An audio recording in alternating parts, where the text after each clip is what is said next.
வணக்கம் ஜோதிட நண்பர்களே. பொதுவாக ஜோதிடம் என்பது பல விஷயங்களையும் உள்ளடக்கிய ஒரு கணித அறிவியல். இதில் தேடல் அப்படிங்கிறதே முடிவடையாத ஒன்று. தேட புதுசாக வந்துக்கிட்டே தான் இருக்கும். ஆனால் இந்த ஜோதிடம் அப்படிங்கிறது மனிதர்களுடைய வாழ்க்கையை பற்றி தெரிந்து கொள்வதற்கான ஒரு முக்கியமான டூலாக யூஸ் ஆகிட்டுருக்கும். இந்த ஜோதிடத்தில் கிரக நிலைகள் அப்படிங்கிறது தான் ரொம்ப முக்கியம். காரணம் அதுதான் பலன்களை கொடுக்கக்கூடியது. அடுத்தபடியாக வர்றது ராசியும் லக்னமும். இந்த ராசியும் லக்னமும் சேர்ந்து தான் ஒரு மனிதர்களுடைய மனதையும் குணத்தையும் வாழ்க்கை அமைப்பையும் இன்னும் மற்ற விஷயங்கள் எல்லாத்தையுமே வடிவமைக்குது. ஏற்கனவே நம்ம சேனலில் இந்த ராசியும் லக்னமும் சேர்ந்த நிலைகளில் என்ன மாதிரியான பலன்கள்லாம் இருக்கும், எப்படிப்பட்ட விஷயங்கள் காரியங்கள் உறவு முறைகள்லாம் அவங்களுக்கு அமையுது, எதெல்லாம் அவங்களுக்கு சாதகமாக இருக்குது, எதெல்லாம் அவங்களுக்கு பாதகமாக இருக்குது, அவங்களுடைய வாழ்க்கை எதை நோக்கி போகுது அப்படிங்கிறத பற்றியெல்லாம் சொல்லியிருப்போம். பார்க்காதவங்க மறக்காமல் செக் பண்ணி பாருங்கள். டிஸ்கிரிப்ஷனில் ப்ளேலிஸ்ட் லிங்க்கும் இருக்குது. இந்த பதிவு அதனுடைய தொடர்ச்சி. அதாவது போன பதிவுகளில் அவங்களுடைய வாழ்க்கை நிலை எப்படி இருக்கும், இன்னும் மற்ற விஷயங்கள்லாம் எப்படி இருக்கும் அப்படிங்கிறத பற்றி பார்த்தோம். இந்த பதிவில் அதனுடைய முரண்பாடுகள் என்ன அப்படிங்கிறத பற்றி பார்க்க போகிறோம். அதாவது நம்மளுடைய வாழ்க்கையில் ஒரு சில விஷயங்கள் நமக்கு சரியாக இருக்கும், ஆனால் அது வெளியிலையோ மற்றவங்களுக்கோ தவறாக இருக்கும். இன்னும் சில விஷயங்கள் மற்றவங்களுக்கு சரியாக இருக்கும், நமக்கு அது தவறாக இருக்கும். சில விஷயங்கள் மட்டும்தான் நமக்கும் சரி மற்றவங்களுக்கும் சரி ஒத்து போக செய்யும், இல்லைன்னா ஒத்து போக செய்யாது. ஸோ இந்த முரண்பாடுகள் அப்படிங்கிறது எல்லாருக்கும் ஒரே மாதிரி ஒரே விஷயங்களில் அமையாது. ஒவ்வொருத்தருக்கும் ஒவ்வொரு விஷயங்களில் ஒவ்வொரு சூழ்நிலைகளில் தான் இருக்கும். ஸோ இந்த முரண்பாடுகளுக்கு முக்கிய காரணமாக இருக்கிறது இந்த ராசியும் லக்னமும் தான். இதைத்தான் ஜோதிடத்தில் விதி மதி கதி அப்படின்னு ரொம்ப சிம்பிளாக ஷார்ட்டாக சொல்லுவாங்க. இதை விதி கெட்டா மதியப்பார், மதி கெட்டா விதியப்பார் அப்படிங்கிற பழமொழிகள்லாம் இருக்கும். ஸோ அந்த முரண்பாடுகள்லாம் என்ன, எப்படி வேலை செய்யுது, ஒவ்வொரு ராசியும் லக்னத்துக்கும் என்ன மாதிரியான அமைப்புகள் இது ஏற்படுத்துது அப்படிங்கிறத பற்றி தான் இந்த பதிவில் நம்ம பார்க்க போகிறோம்.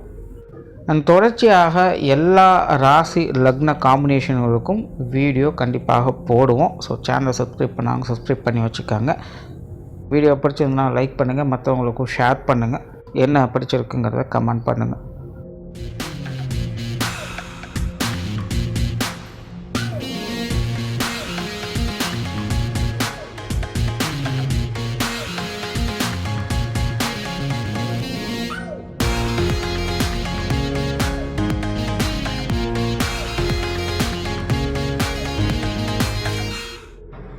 விருச்சிக ராசி மேஷ லக்னம். இந்த விருச்சிக ராசி மேஷ லக்னத்தை பற்றி சொல்லணும் அப்படின்னா இது ரொம்ப வினோதமான ஒரு காம்பினேஷன். இவங்களுடைய ராசியும் சரி லக்னமும் சரி ரெண்டு பேருடைய அதிபதிகளும் செவ்வாய் தான். ஸோ இவங்களுடைய பிறப்பு ஜாதகத்தில் இந்த செவ்வாயினுடைய தாக்கம் அப்படிங்கிறது கூடுதலாகவே இருக்கும்.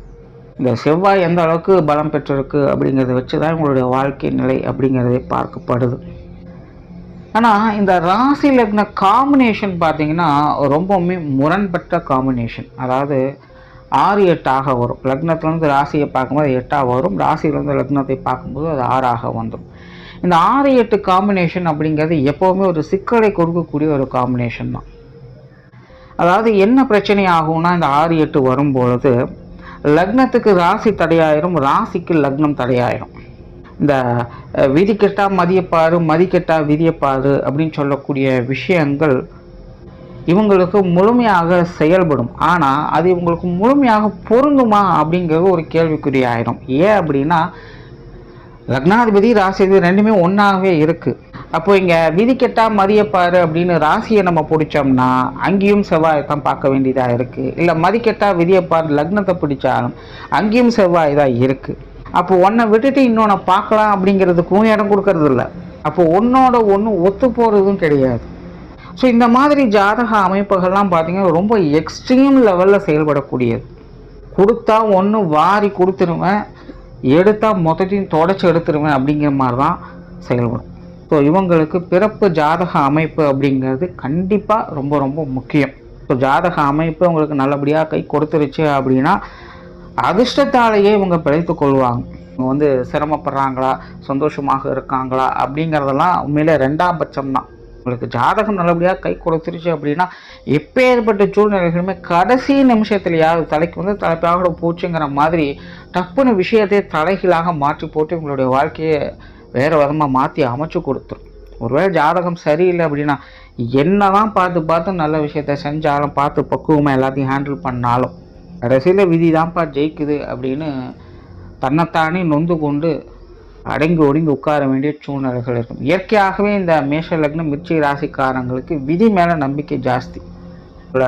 புரிஞ்சுக்கிறதும் அப்படிங்கிறதும் ரொம்ப ரொம்ப கஷ்டம். நார்மலாக இந்த விருச்சிக ராசி அப்படின்னாலே புரிஞ்சுக்கிறது கஷ்டம். இதில் இந்த மேஷ லக்ன காம்பினேஷன் வந்துருச்சுன்னா அது இன்னுமே பிரச்சனை தான். இவங்க உண்மையிலேயே என்ன நினைக்கிறாங்க, என்ன யோசிக்கிறாங்க, என்ன பண்ண போகிறாங்க அப்படிங்கிறதெல்லாம் யாருக்குமே தெரியாது.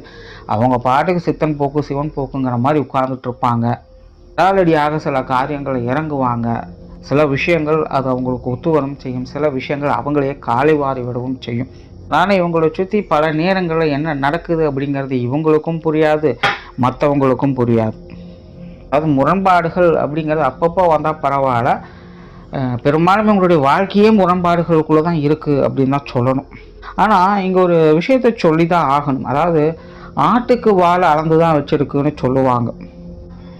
எப்போவுமே இந்த பிரபஞ்சம் இல்லைன்னா இயற்கை ஆற்றல் இல்லைன்னா கடவுள் சக்தி ஏதோ ஒன்று ஒரு விஷயத்தை உருவாக்குது அப்படின்னா அதோடைய கெப்பாசிட்டி என்ன அப்படின்னு தெரிஞ்சு தான் அதை உருவாக்க செய்யும். அதாவது யோகத்தில் ஒரு விஷயத்த சொல்லுவாங்க, ஒரு ஆன்மா படைக்கப்படுது அப்படின்னா அதாவது ஆன்மாவை வந்து படைக்கவோ அழிக்கவோ எல்லாம் முடியாது. ஜனனம் மரணம் இந்த விஷயங்களை பற்றி சொல்கிறேன். ஸோ இப்படி ஒரு ஆன்மா படைக்கப்படும் பொழுது அது எந்த அளவுக்கு தாங்கும் அப்படிங்கிறத நிர்ணயம் பண்ணி தான் படைக்கப்படுதாம். இன்னொன்று பார்த்திங்கன்னா அந்த ஆன்மாகவே அந்த தகுதியை வளர்த்து கொள்ள தான் அந்த மாதிரியான ஒரு பிறப்பை எடுக்கவும் செய்யுதாம். ஸோ அப்போ இந்த விருச்சிக ராசி மேஷ லக்னத்தினுடைய பலம் எவ்வளவாக இருக்கும்? எவ்வளோ அடித்தாலும் அவன் தாங்குறாங்கப்பா அப்படின்னு கேள்வியாக சொல்லலாம். ஆனால் அடி வாங்குறவங்களுக்கு தான் தெரியும் கஷ்டம் என்னங்கிறது. பட் அது எல்லாமே ஓகே தான். பட் அந்த பலம், அந்த வீரியம், உள்வாங்கக்கூடிய திறன், புரிந்து கொள்ளக்கூடிய அந்த அனுபவம் இதெல்லாம் அளப்பெரிய அளவில் அவங்களுக்கு வேலை செய்யுது. இதெல்லாம் வந்து மற்றவங்களால கண்டிப்பாக முடியவே முடியாது. அதனால தான் இந்த விருச்சிக ராசியில் பிறக்கிறவங்க பெரும்பாலும் பார்த்திங்கன்னா ஆரம்ப காலகட்டங்களில் ரொம்பவுமே கஷ்டப்படுவாங்க. பிற்காலத்தில் பார்த்திங்கன்னா ரொம்ப நல்லபடியாக வாழக்கூடியவங்களாக இருப்பாங்க. அனுபவமே ஒரு மனிதனுக்கு மிகச்சிறந்த ஆயுதமாகவும் பலமாகவும் வேலை செய்யும். ஸோ விருச்சிக ராசிக்காரங்க பெரும்பாலும் அப்படித்தான். யாரோ ஒரு சிலர் மட்டும்தான் இந்த அதிர்ஷ்டத்தோடு பிறக்கிறாங்க. இந்த விருச்சிக ராசியிலே அதிர்ஷ்டத்தோடு பிறக்கிறவங்களும் உண்டு. குறிப்பாக இந்த ராசி லக்ன காம்பினேஷன்லேயே, அதாவது விருச்சிக ராசி மேஷ லக்ன காம்பினேஷன்லேயே சுப கிரகம் சொல்லக்கூடிய குருவனுடைய அனுகிரகம் ஃபுல்லாக இவங்களுக்கு இருந்துருச்சு அப்படின்னா, இன்னும் சொல்ல போனால் கிளியராக சொல்லணும்னா குரு ஒரு வேளை உச்சம் பெற்றிருந்தாங்க அப்படின்னா இவங்களுக்கு அதிர்ஷ்டம் கொட்டுன்னு கொட்டும். இது தவிர என்ன நிறையா காம்பினேஷன்ஸ் எல்லாம் இருக்குது. இது சும்மா உதாரணத்துக்காக புரியறதுக்காக சொல்ல, எல்லாருக்கும் தெரிந்த ஒரு விஷயம்தான். என்னதான் இவங்களுடைய வாழ்க்கை முரண்பட்டதாக இருந்தாலும் இந்த குரு அப்படிங்கிற ஒரு கிரகம் நல்லா செயல்படுறதுனாலேயே இவங்களுடைய வாழ்க்கையில் அதிர்ஷ்டம் அப்படிங்கிறது ராசி ரீதியாகவும் வேலை செய்யும், லக்ன ரீதியாகவும் இவங்களுக்கு வேலை செய்யும். இந்த கொடுக்குற தெய்வம் பூரை பிச்சுட்டு கொடுக்கும்னு சொல்லுவாங்க. அந்த மாதிரியான நிலைகள் இவங்களுக்கு முழுவதுமாக உண்டு. ஆனால் எல்லாருக்கும் இந்த அமைப்பு கிடைச்சிருமா? கிடைக்காது. ரொம்ப ரேர் தான். அதுக்காக கிடைக்காதுன்னு சொல்கிறதுக்கு இல்லை, ரொம்ப ரேர். ஆனால் உண்டு. மெஜாரிட்டி அப்படின்னு பார்க்கும்போது இந்த அமைப்பு குறைவு தான். ஏன் இப்படி ஒரு நிலை அமையுது அப்படின்னா அதற்கு தான் யோகத்தில் சொல்கிறாங்க, அந்த ஆன்மாவானது இந்த விஷயங்களை எதிர்பார்த்து இதை தெரிஞ்சுக்கணும், இதை புரிஞ்சுக்கணும், இந்த ஒரு விஷயத்தை, இந்த ஒரு வாழ்க்கையை அனுபவிக்கணும் அப்படிங்கிற ஆசைக்காகத்தான் அந்த ஒரு பிறப்பை எடுக்குது அப்படின்னு சொல்கிறாங்க. இது எவ்வளோ பேருக்கு புரியும், எவ்வளோ பேர் இதை அக்செப்ட் பண்ணுவாங்க அப்படிங்கிறது தெரியாது. ஆனால் கண்டிப்பாக இவங்களுடைய வாழ்க்கையினுடைய கடைசி காலகட்டங்களை இதை இவங்க அக்செப்ட் பண்ணியே தீருவாங்க. ஏன்னா இயற்கையாகவே இவங்க வந்து விதியை நம்பக்கூடியவங்களாக தான் இருப்பாங்க. ஆரம்பத்தில் இவங்க என்னதான் முரண்பாடுகளாக இந்த விஷயங்களை பேசினாலும் கடைசியில் இவங்க எப்படியோ விதியை நோக்கி தான் செல்வாங்க. இயற்கையாகவே இவங்களில் பெரும்பாலானவருக்கு இந்த ஆன்மீக விஷயங்கள் இல்லைன்னா அறிவியல் சார்ந்த விஷயங்கள நாட்டம் அதிகமாக இருக்கும். குறிப்பாக இந்த யோக சாதன அமைப்புகளில் ரொம்பவுமே ஆர்வம் உள்ளவங்களாக இருப்பாங்க. பெரும்பாலும் ரெண்டே விஷயங்கள் தான். ஒன்று அறிவியல் ரீதியாக அப்படி போயிடுவாங்க, இல்லைன்னா ஆன்மீக ரீதியாக இப்படி வந்துடுவாங்க. அதாவது ஒன்று அறிவியல் ரீதியாக யோசனை பண்ணிகிட்டே உட்காந்துட்டு இருப்பாங்க, இல்லைன்னா ஆன்மீக ரீதியாக யோசனை பண்ணிக்கிட்டே உட்காந்துருப்பாங்க. சிம்பிளாக சொன்னால் இவங்க ஏதோ ஒரு வகையில் யோசனை பண்ணிக்கிட்டே உட்காந்துட்டு இருக்காங்க அப்படிங்கிறது தான் உண்மை. அது எந்த விஷயத்தில் அப்படிங்கிறது தான் இங்கே வேறுபடுது. பெரும்பாலும் இவங்க எப்போவுமே ஏதோ ஒரு சிந்தனைகளுக்குள்ளே மூழ்கியே இருப்பாங்க. மற்ற விஷயங்கள்லாம் இவங்களுக்கு பெருசாக ஈடுபாடுகள் அப்படிங்கிறது இருக்காது. மற்ற விஷயங்கள் இவங்க பெருசாக கண்டும் காணாமல் தான் இருப்பாங்க. என்னமோ நடக்கட்டும், நம்மளும் அப்படியே போயிட்டுருப்போம் அப்படிங்கிற மாதிரி தான் போவாங்க. அதனால் ஜென்ரலாகவே உங்களுடைய வாழ்க்கை நிலை அப்படிங்கிற ஒரு யதார்த்த நிலைக்கு, ஒரு யதார்த்த வாழ்க்கைக்கு அப்பாற்பட்டதாக தான் இருக்கும். ஸோ மற்றவங்களோட கம்பேர் பண்ணி அவங்கெல்லாம் அப்படி வாழ்கிறாங்க, அவங்களாம் இப்படி முன்னேறி போகிறாங்க, அவங்க இந்த மாதிரி பிரச்சனைகள் சிக்கிட்டு இருக்காங்க அப்படின்னால யோசிச்சுட்டே இருந்தாங்க அப்படின்னா எதுவுமே இவங்களுக்கு பயன் தராது. தனக்கு என்ன வருதோ, தன்னால் என்ன முடியுமோ அதில் தான் இவங்க கவனம் செலுத்தணுமே இல்லாமல் மற்றவங்களோட கம்பேர் பண்ண ஆரம்பிச்சிட்டாங்க அப்படின்னா அவங்களுடைய வாழ்க்கை நிலை அப்படிங்கிறது பிரச்சனையாக மாறிடும். அதே போல் ஜென்ரலாகவே இந்த விருச்சிக ராசி மேஷ லக்னம் அப்படிங்கிறது மற்றவங்களுடைய வார்த்தைகளுக்கு முக்கியத்துவம் கொடுக்கும். மற்றவங்க என்ன சொல்கிறாங்க, தன்னை பற்றி என்ன பேசுகிறாங்க அப்படிங்கிறது எப்போவுமே கவனிச்சுக்கிட்டு இருக்கும். அண்ட் இது ரெண்டுமே செவ்வாயினுடைய ஆதித்தில் இருக்கிறதுனால ரொம்ப ஈஸியாக ட்ரிகர் ஆகக்கூடியவங்க, ரொம்ப ஈஸியாக இவங்களுடைய ஈகோ ட்ரிகர் ஆகும். ஸோ மற்றவங்க இவங்களை பற்றி ஏதாவது குற்றம் குறையை சொல்ல ஆரம்பிச்சிட்டாங்க அப்படின்னா இவங்களுக்கு அது சுத்தமாக பிடிக்காது. கிட்டத்தட்ட இந்த வீடியோவே அவங்களுக்கு பிடிக்காது அப்படின்னு தான் நினைக்கிறேன். ஏன்னா தொடர்ந்து குறையாகவே சொல்லிகிட்டு இருக்கேன் இல்லையா. பட் எப்போவுமே என்னுடைய நோக்கம் குறை சொல்கிறது கிடையாது, இருக்கிறது என்ன அப்படிங்கிற அந்த உண்மை நிலையை புரிய வைக்கிறது தான். பட் இதெல்லாம் எத்தனை பேர் நல்ல விதமாக எடுத்துப்பாங்க அப்படிங்கிறது தெரியாது. பட் விஷயம் இதுதான், அவ்வளோதான். ஸோ இவங்க எப்போவுமே மற்றவங்க என்ன சொல்கிறாங்க அப்படிங்கிறத ரொம்பவுமே கவனிப்பாங்க. மற்றவங்க குறை சொல்கிறது இவங்களுக்கு சுத்தமாக பிடிக்காது. அதே போல் இந்த ஆகாத காலங்கள், போதாத காலகட்டங்கள் அப்படின்னு சொல்லக்கூடிய நிலைகளாக வரும்போது மற்றவங்களுடைய பேச்சாலேயே இவங்க பாடாவாங்க அப்படின்னு சொல்லலாம். உன் பேச்சை கேட்டு தானே இப்படி செஞ்சேன், கடைசியில் எப்படி ஆயிடுச்சு, உன் பேச்சை நம்ம பாரு இப்படியெல்லாம் ஆயிடுச்சு அப்படின்னு புலம்பக்கூடிய நிலைகள் இவங்களுக்கு அதிகம் உண்டு. ஸோ மற்றவங்களுடைய பேச்சுக்களை இவங்க எப்போவுமே கொஞ்சம் கவனமாக இருக்கணும். இவங்களுடைய பேச்சுக்களால் ரொம்ப பர்சனலாக எடுத்துக்கிறதுலாம் இவங்களுக்கு கொஞ்சம் கஷ்டம்தான். அண்ட் கோபம் அப்படிங்கிறது இவங்களுக்கு பலமாகவும் வேலை செய்யும், பலவீனமாகவும் வேலை செய்யும். அதாவது சிலரெல்லாம் வாழ்க்கையில் முன்னேற்றணும் அப்படின்னா அவங்களை உசுப்பேத்து விட்டால் வேலை நடந்துடும். அனுமாருக்கு அவங்களுடைய பலம் தெரியாது அப்படின்னு சொல்லுவாங்க. அந்த மாதிரி தான் இந்த கோபம், அவசரம் அப்படிங்கிறத இந்த மாதிரி உத்வேகமாகவும் சில நேரங்களில் வேலை செய்யும். அது ஒரு பலம் அப்படின்னு எடுத்துக்கலாம். அதே கோபம் அப்படிங்கிறது ஒரு ஊரையே அழிக்கக்கூட செய்யும். சூழ்ச்சிகளால் பழி வாங்கக்கூடியதும் இதே கோபம் தான். ஸோ அப்படி இந்த விருச்சிக ராசி மேஷ லக்னத்துக்கு இந்த கோபம் அப்படிங்கிறது பலமாகவும் வேலை செய்யும், பலவீனமாகவும் வேலை செய்யும். இதை எவங்க சூஸ் பண்ணுறாங்க அப்படிங்கிறத பொறுத்து தான் இருக்குது. இந்த ஆகாத காலகட்டங்கள், போதாத காலகட்டங்கள்னு சொல்லக்கூடிய நேரங்கள்லாம் வரும்பொழுது இந்த ஈகோ அப்படிங்கிறது இவங்களுக்கு அதிகமாகவே ட்ரிகர் ஆகும். பெரும்பாலும் அந்த நேரத்திலலாம் பார்த்திங்கன்னா இவங்க நான் என்னுடையது, எனக்கு அப்படின்னு என்னையே அதிகமாக முன்னிறுத்தி இவங்க பேச செய்வாங்க. இந்த கோப உணர்வுகள்லாம் இவங்க எப்போவுமே கொஞ்சம் கண்ட்ரோல் பண்ண வேண்டியது அவசியம். கரியர் ரிலேட்டடாக பார்க்கும்பொழுது பெரும்பாலும் இந்த மேஷ லக்னம் விருச்சிக ராசி அப்படிங்கிறது hard workers plus smart workers அப்படின்னு உங்களை சொல்லலாம். பட் இந்த ரொட்டீன் ஒர்க் அப்படிங்கிறது உங்களுக்கு செட் ஆகாது.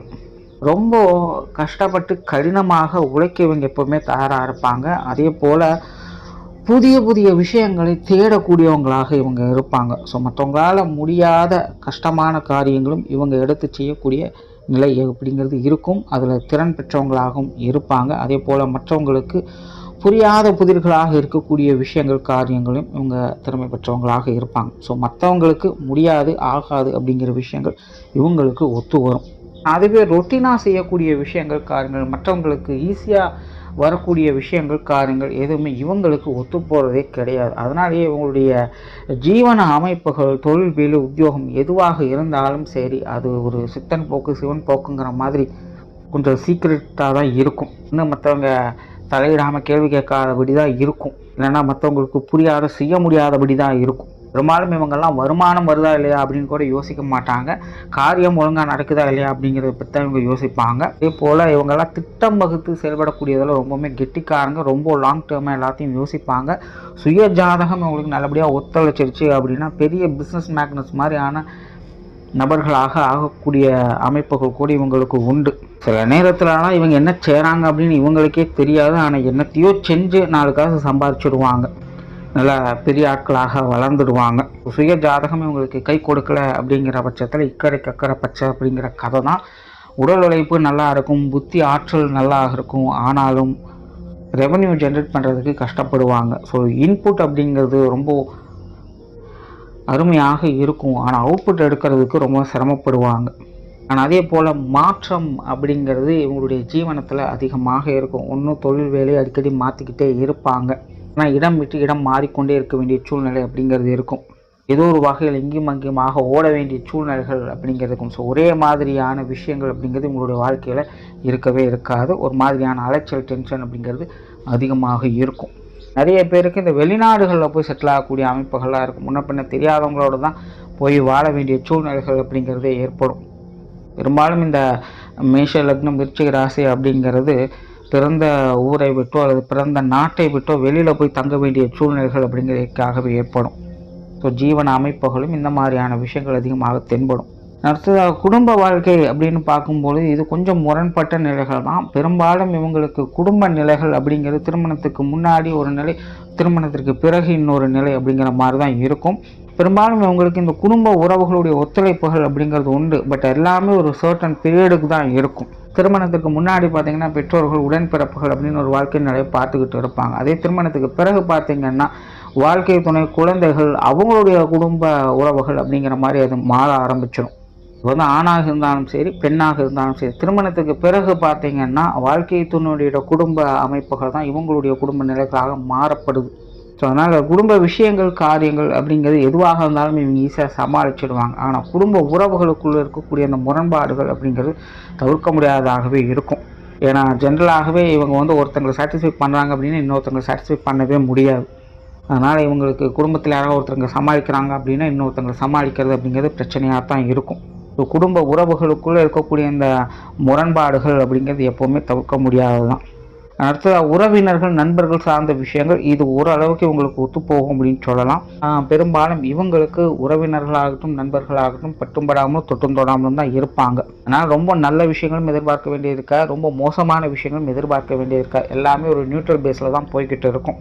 ஆனால் இந்த உறவினர்கள், நண்பர்கள் சார்ந்த விஷயங்கள்லாம் ஓரளவுக்கு ஓகே தான். அடுத்ததாக கல்வி மற்றும் சொத்து சுகங்களை பொறுத்த வரைக்கும் இது இவங்களுக்கு கொஞ்சம் சிக்கலான விஷயம். குறிப்பாக இவங்களுக்கு சுய ஜாதகம் சப்போர்ட் பண்ணுச்சு அப்படின்னா மட்டும்தான் இந்த சொத்து சுகங்கள் வகையிலையோ இல்லை கல்வி சம்மந்தப்பட்ட விஷயங்களோ நல்ல நிலைமை பார்க்க முடியும். அப்படி இல்லைன்னா இது சார்ந்த விஷயங்கள் சுத்தலை விட்டுட்டே தான் இருக்கும். என்ன பண்ணாலும் இவங்களுக்கு அது சாட்டிஸ்ஃபைடாக இருக்காது. அதாவது இவங்களுடைய ஜாதகப்படி இவங்களுக்கு அது பிரச்சனையாக மாறும். உங்களுக்கு வந்து இந்த சொத்து சுகங்கள்லாம் அமையாது அப்படின்னாலும் சொல்ல மாட்டேன். அது குடும்பத்தில் இருக்க யாரோ ஒருத்தவங்க ஜாதகத்தினுடைய அமைப்பின்படி அமையலாம். ஆனால் தனிப்பட்ட முறையில் இவங்களுக்கு இந்த சொத்து சுகங்கள், ஆதாயம் அப்படிங்கிறது அவங்களோட சுய ஜாதக அமைப்பு கை கொடுத்தால் மட்டும்தான் நடக்கும். இல்லை அப்படின்னா அது பிரச்சனையாகத்தான் போய்கிட்டே இருக்கும். ஸோ ஓவராலாக இந்த விருச்சிக ராசி, மேஷ லக்னம் அப்படிங்கிறது ரொம்ப ரொம்ப முரண்பாடான ஒரு ராசி லக்ன அமைப்பு. தனிப்பட்ட நிலைகளை ரொம்ப சாட்டிஸ்ஃபைடான ராசி லக்னம். ஆனால் அதுவே மற்றவங்களுடைய விஷயங்கள், காரியங்கள் அப்படிங்கும்போது ரொம்ப முரண்பாடான ராசி லக்னம். அதனால் இவங்க எப்போவுமே இந்த சமய சந்தர்ப்பங்கள்லாம் பார்த்து அனுசரித்து தான் செயல்பட்டு வரணும். நன்றி, வணக்கம், வாழ்க வளமுடன்.